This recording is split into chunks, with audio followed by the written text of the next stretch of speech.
The workshop cost me $340,000. I signed the papers on a Wednesday morning in early October, and the realtor handed me the keys in the parking lot of a diner just off the highway outside Gatlinburg. She shook my hand and said she hoped I'd be very happy there.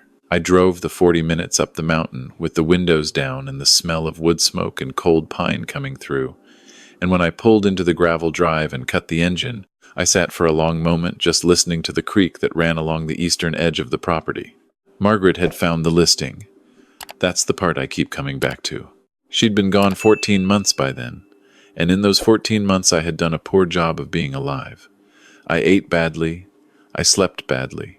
I went through the motions at the house in Knoxville, mowing the lawn, paying the bills, nodding at the neighbors when they waved from their driveways, but I wasn't really there. I was somewhere else, in some gray in-between place that I didn't have a name for.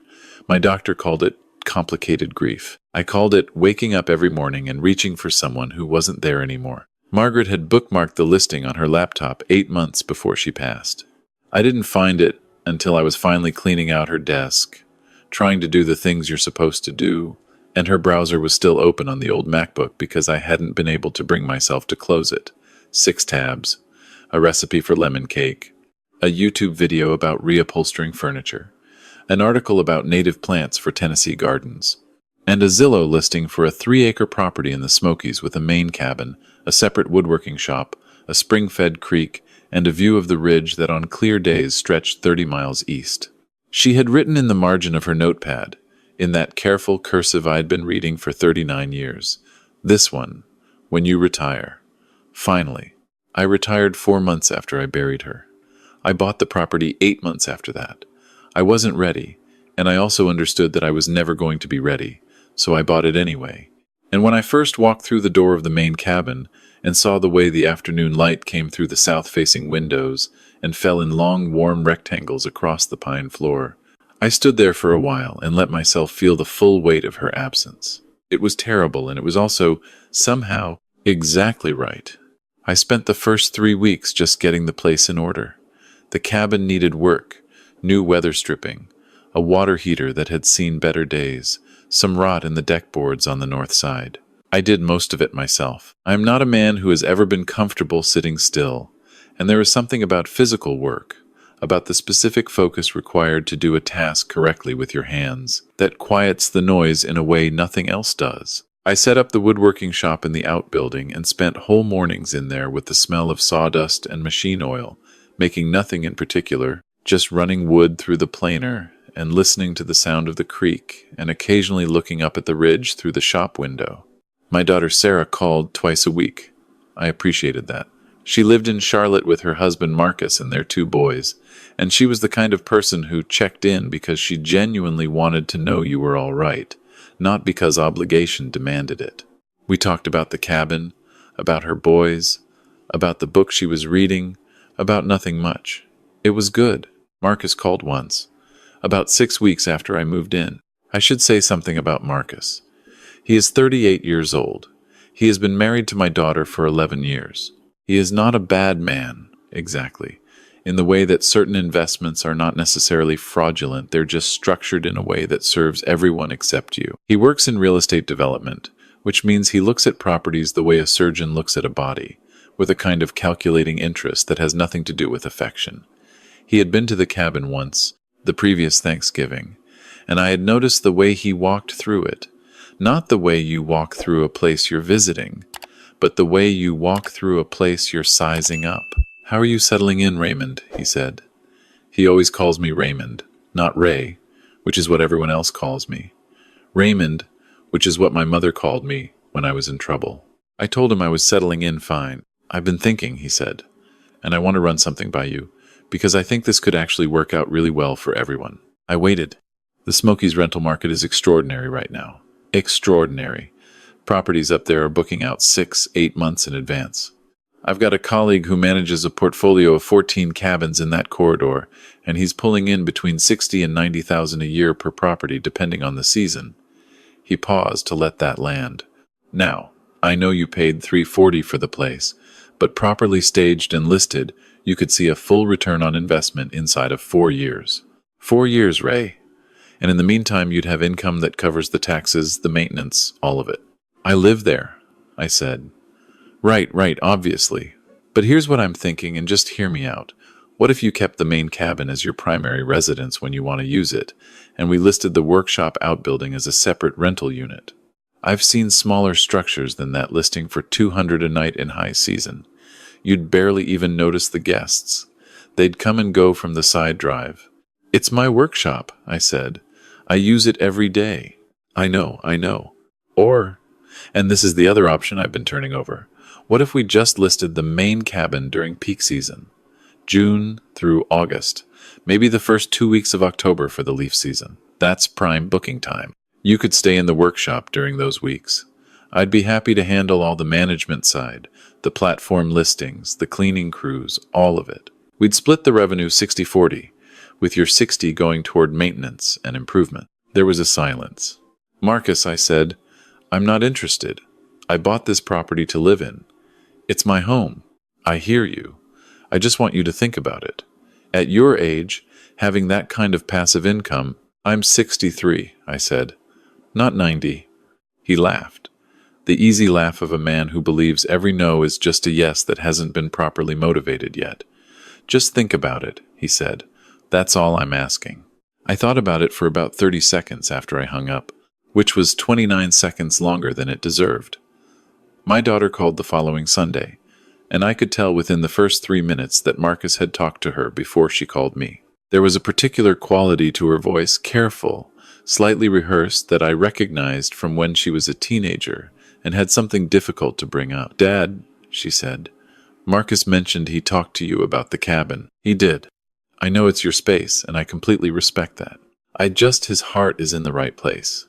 He really is just trying to think about your financial security. Sarah, I said gently, I have a pension from 31 years of engineering, a paid-off house in Knoxville I rent out, and Social Security. I'm not in financial difficulty. The cabin is not an investment vehicle. It's where I live. I know, Dad. A pause. He's actually really good at this stuff, though. He's done really well with properties. Your mother found this place, I said. The silence that followed was a different kind of silence. I know, Sarah said very quietly. It was the last thing she bookmarked before she got sick. I'm not turning it into a rental property. I'm not sleeping in the workshop while strangers drink on my deck. This is my home, and it's where I intend to stay. I understand, Dad. I'm sorry he pushed. We talked for another half hour about other things. And by the end, it was good again, the way it usually was. And I thought that was the end of it. It was not the end of it. Marcus called again 3 weeks later. He told me, done some research. The property was zoned for short-term rentals under the county code. The outbuilding was technically a separate structure and could be permitted as an accessory dwelling unit. He had spoken to a property management company in Gatlinburg that was very interested. I didn't ask you to do any of that, I said. I know, but I think once you see the numbers. Marcus, I've told you no twice now. The answer is no. It will continue to be no. I'd appreciate it if you stopped spending your time on this. Another easy laugh. Ray, I'm trying to help you. This is a significant asset sitting underutilized. I utilize it every single day, I said. I wake up there. I make coffee. I watch the sunrise over the ridge. I work in my shop. I walk down to the creek in the evenings. I am utilizing it constantly. That's not what I mean by utilize. I know what you mean, I said. Goodbye, Marcus. I don't lose my temper easily. Margaret used to say I was the most difficult man in the world to rattle, which she meant as both a compliment and, occasionally, a complaint. But I noticed after I hung up with Marcus that second time that my hand was not entirely steady. Not from anger exactly, from something older and less clean than anger. The feeling of watching something you love being measured for a price tag. I called my attorney, a man named David Chen I'd worked with since before Sarah was born, and I told him what was happening. He asked a few questions. He sent me some documents to review and sign. I took care of some things. I also did something else. I bought 3 small security cameras, good ones, not the cheap kind, and I installed them myself. 1 at the front door, 1 covering the gravel drive, 1 covering the approach to the workshop. I set up the recording to save to a cloud account. My neighbor down the road, A retired postal worker named Gerald, who had lived on this mountain for 40 years, knew what I was doing and why, and he kept an eye on the place when I drove into town. I want to be clear about something. I did not believe, at that point, that Marcus would actually do anything.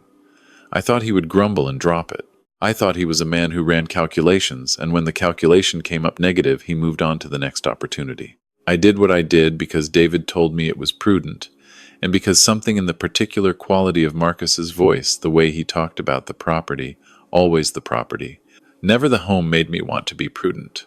I should have trusted my instincts sooner. It was a Thursday morning in April, 7 months after I'd moved in, when I first noticed it.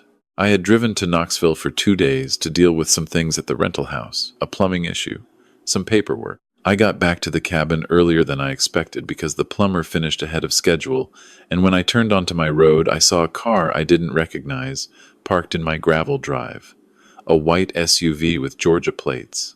I parked behind it and sat for a moment. There were lights on inside the cabin. I had not left lights on inside the cabin. I walked to the front door, unlocked. I pushed it open, and a woman came out of the kitchen with a coffee mug in her hand and stopped dead when she saw me. "Oh," she said. Who are you?" "I'm the owner," I said. "Who are you?" She was around 40, well-dressed, and she had the stunned expression of someone who has walked into a plate glass window they were certain wasn't there. We booked this through." She pulled out her phone, hands shaking slightly. "Through a listing. The Smokies Ridge Retreat. We have a confirmation." "There is no Smokies Ridge Retreat," I said. "This is my home. I did not list it. How many people are here?" "Just me and my husband. He's on the deck." She was scrolling through her phone. "I don't understand. We paid $600 for 3 nights. Her husband appeared from the back of the cabin. Mid-40s, wearing a hiking jacket, the look of a man prepared for a relaxing weekend who has just been informed that relaxing is no longer on the agenda. I asked them to show me the listing. They showed me.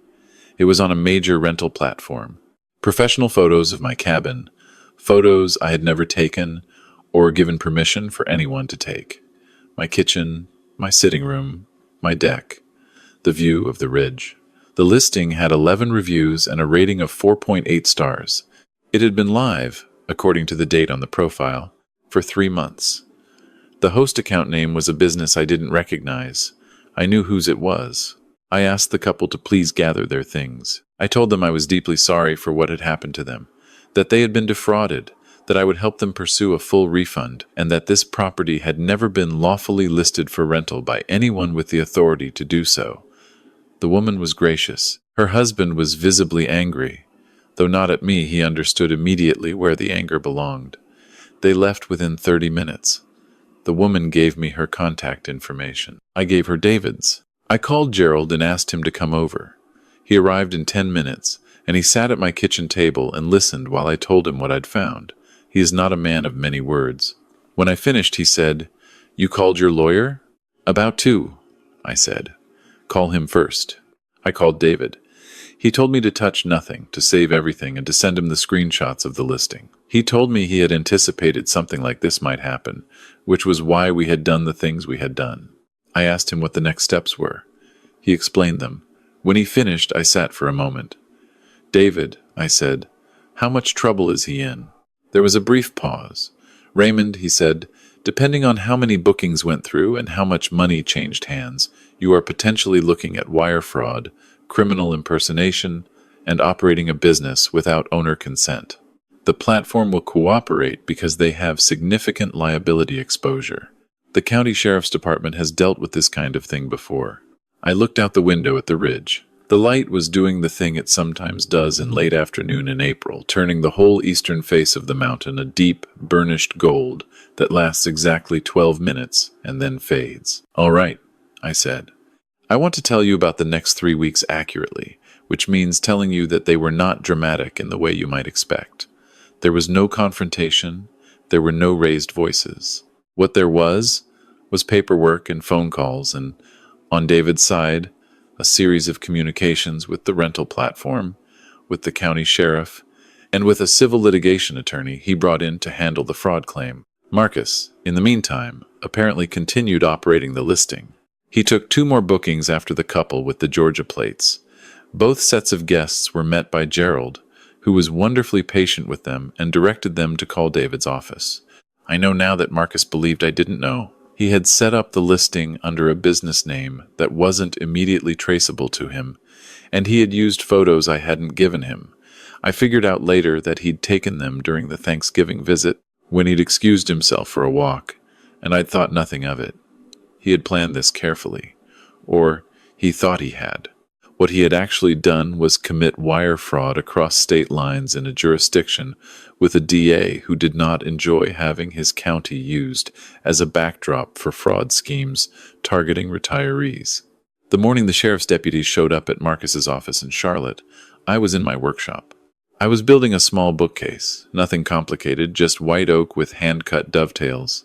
The kind of thing Margaret always wanted in the bedroom. We never quite got around to furnishing the way she'd wanted. I had the radio on low. It was a Tuesday. My daughter called me that afternoon. She was crying before she finished saying my name. "Dad," she said. "I know," I said. They came to his office, Dad. In front of everyone. "Sarah," I said, "I'm sorry that you're hurting. I need you to know that I'm sorry for that part of this. Genuinely and completely. Did you know? Did you know it was going to happen today?" I knew it was going to happen. I didn't know the exact day. A long silence. "He listed your home, Dad. I didn't know. I want you to know. I didn't know it had gotten to this." "I believe you," I said, and I did. "I thought he'd dropped it. After you said no, I thought he'd just moved on to something else." "He didn't drop it," I said. She cried for a while and I let her, and then we talked carefully and honestly about what had happened and what would likely happen next. And she asked me if I could find it in myself to show some flexibility on the legal matter, and I told her that I loved her very much, and that this was no longer something I had control over. The platform had its own fraud investigation. The DA's office had its own case. I had signed my name to a criminal complaint because what Marcus had done was a crime, and pretending otherwise, letting it quietly disappear because we shared last names with the people involved, would not have been mercy. It would have been a different kind of harm. "He did this to strangers, too," I said. "That couple from Georgia, the people after them. They paid real money for a place they had no right to be promised." She didn't say anything to that, but I think she heard it. The weeks that followed were not easy. Marcus hired an attorney. There were negotiations I wasn't privy to. There were charges that were reduced, and some that stuck. He lost his real estate license in North Carolina, which was a consequence none of us had anticipated, but which the licensing board apparently considered quite warranted. His business partnership dissolved sometime in June. I heard about this secondhand, through Sarah, who was navigating all of it with a quiet dignity that made me very proud of her and very sad for her at the same time. She and I talked every week. We did not talk about Marcus much. We talked about her boys, about the summer, about a school play one of them was in. We talked about the cabin sometimes. She asked how it was, whether I was sleeping, whether the deck boards I'd replaced were holding up. She asked once if she could come visit, just her and the boys, not Marcus. I said of course. She came in July. She and the boys, one is 9, one is 7. And they spent 4 days at the cabin, and we hiked up to a waterfall about 2 miles from the property. And I taught the older one the basics of how to use a hand plane in the workshop, and in the evenings we sat on the deck and watched the fireflies come out over the meadow at the base of the ridge. On the last evening, after the boys were asleep, Sarah and I sat out there with cups of tea and didn't talk for a long time. "She would have loved this place," Sarah said finally. "She found it," I said. "I know." The creak was audible from the deck, a low, persistent sound like someone thinking. A barred owl called from somewhere up in the tree line, and after a moment, another one answered from further away. "Are you happy here, Dad?" I thought about that honestly, the way she was asking it, which was not as small talk, but as a real question. "I think I'm becoming happy here," I said. "That's different, but it's something." She nodded. She looked like her mother sometimes, in certain lights, in a certain angle of her face, and this was one of those moments, and I let myself feel it without looking away. "What I want to say, And what I have been circling around this whole time, because it is the hardest part to say plainly, is this. Marcus wanted the cabin to be an asset. He calculated its square footage and its proximity to tourist trails and its seasonal occupancy rate and its revenue potential, and what he came up with was a number. A return on investment. A line on a spreadsheet. What the cabin is the last thing my wife found before the world got smaller and harder. It is the place where she looked at a photograph of a pine floor and a creek and a ridge and wrote in her careful handwriting, "This one, when you retire." Finally, it is the place where, on a clear morning, I can stand at the workshop window with a cup of coffee and see 30 miles of mountain and feel, for however briefly, that time is not entirely the enemy I have been treating it as. You can't put a nightly rate on that. I've tried, in the abstract, to understand how someone looks at a thing like this and sees only a revenue stream. I've come up with partial explanations: youth, ambition, a particular kind of formation that teaches you to price everything and value nothing, but they don't fully satisfy me. What I keep landing on is simpler and less generous. He wanted something that wasn't his, and when I told him no, he decided my no didn't count. That is its own kind of theft, separate from the money and the fraud charges and the platform violations. The decision that someone else's no is just an obstacle to route around. I don't know what makes a person arrive at that. I do know that the law has opinions on the matter. Gerald came over for coffee on a Saturday morning in September, about a month after Sarah's visit. We sat on the deck the way we sometimes do, and drank our coffee, and watched a red-tailed hawk work the thermals above the meadow. "How's your daughter?" he asked. "Good," I said. "She's managing." "And the son-in-law?" "He pled out in August," I said. "Restitution, probation, the license is gone. No jail time." Gerald nodded slowly. He had the quality of a man who doesn't feel the need to pronounce judgment on things, which is one of the reasons I've grown to appreciate his company. "She coming back?" he said. Meaning Sarah. She mentioned October, for the leaf season. He looked out at the ridge, which in early September still had its full summer green, but would start to turn in 3 or 4 weeks, first the sourwoods going red, then the maples, then the whole mountain transforming in that slow, unstoppable way it does every year, with complete indifference to human events. "Good," he said. I refilled his coffee and mine, and we sat there with the hawk still working overhead, and the creek audible from the edge of the property, and the morning light doing what morning light does up here, which is arrive at a particular angle through the trees that you cannot quite describe to someone who hasn't seen it. I have been thinking lately about the bookcase. The one I'm building in white oak, with the hand-cut dovetails, for the bedroom. It is taking longer than it should because I keep stopping to get the joinery exactly right, the way the pins and tails fit together with just enough friction and not too much, the way a well-cut dovetail will hold without glue because the geometry itself is doing the work. Margaret would have appreciated that. She appreciated things that were made to last. I think she would have liked this mountain. I think she would have walked down to the creek in the mornings the way I do, and stood at the edge where the water comes around the big flat rock, and she would have looked at the ridge and said something I can't quite predict, something that was exactly right, in the way she always was. I think she would have had opinions about the garden I haven't started yet, and about the color of the deck, and about whether the living room needed more light. I think she would have driven me gently crazy with her certainty about where the furniture should go. I think about this most evenings now, sitting on the deck while the light fades and the first stars come out above the ridge. It is not a comfortable thought. It is not supposed to be comfortable, but it is also not the drowning sensation it used to be. It has become something more like weather present, familiar, something you dress for and move through and acknowledge, not something that stops you from going outside. The owl called again last night, the barred one from up in the tree line. I've been hearing it for months now, and I still don't know exactly where it roosts, somewhere in the hemlocks, I think, up on the steeper part of the slope where I haven't explored yet. I'd like to find it sometime, not to disturb it, just to know. I finished my coffee and stood at the deck railing for a while, looking east at the dark shape of the mountain against the darker sky, and I thought about Margaret finding the listing, about that careful cursive on the notepad, about the 6 browser tabs open on a laptop I still haven't quite been able to close. This one, When You Retire. Finally, she was right. She was almost always right. I'm sorry it took me this long to get here, but I'm here, and it's mine.